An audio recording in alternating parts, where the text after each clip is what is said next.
Hello, it's Jim Hutchens for the Jerusalem Connection Spot Report for this week. As we speak, Israel is in what they have referred to as the days of dire straits. In Hebrew, it's Bien HaMetzarim. It's that 3-week period between this year, it's between July 8th and July 29th, or in the Hebrew calendar is from the 17th of Tammuz to the 9th of Av. And it's been a 3-week period historically when great tragedies have befallen the Jewish people. The 9th of Av, for example, both the temples, the first and second temple, were destroyed at that time.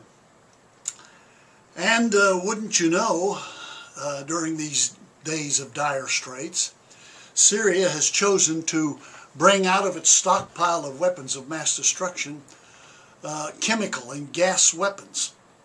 Very destructive, very catastrophic weapons. Mustard gas, cyanide, sarin nerve gas. Sarin nerve gas is colorless, it's tasteless, it's odorless, but lethal dose can kill a human being within a minute. So this is a very serious turn of events that has taken place under the direction of the Syrian government. We don't know why exactly that has happened. However, Western intelligence has advised Israel to brace for a Syrian missile attack, conventional and or chemical.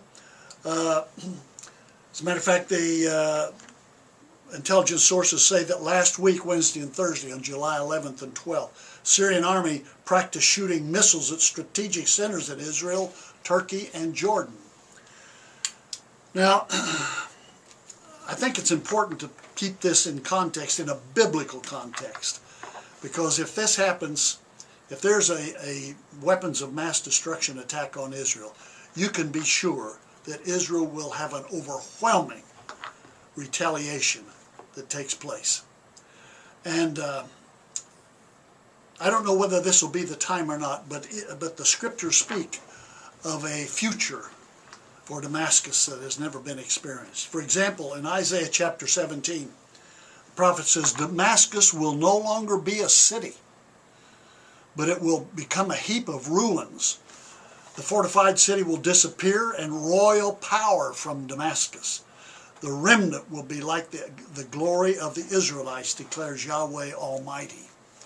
Amos says the same thing with regard to Damascus. This is what Yahweh says: for 3 sins of Damascus, yea, for 4, I will not turn back my wrath, because she threshed Gilead, namely Israel, with sledges having iron teeth, and I will send fire upon the house that will consume the fortresses.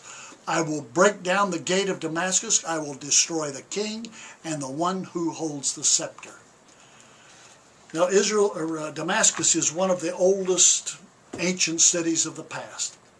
But there is a time coming when, as the prophet Isaiah says, Damascus will no longer be a city. Are we approaching that time?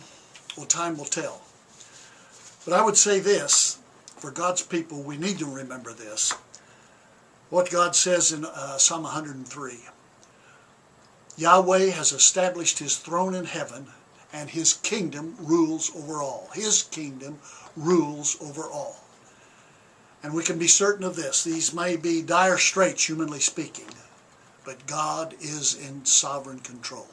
His kingdom rules over all. Till next week, Od Ki Yavo Shiloh, or until Messiah comes, Shalom Aleichem.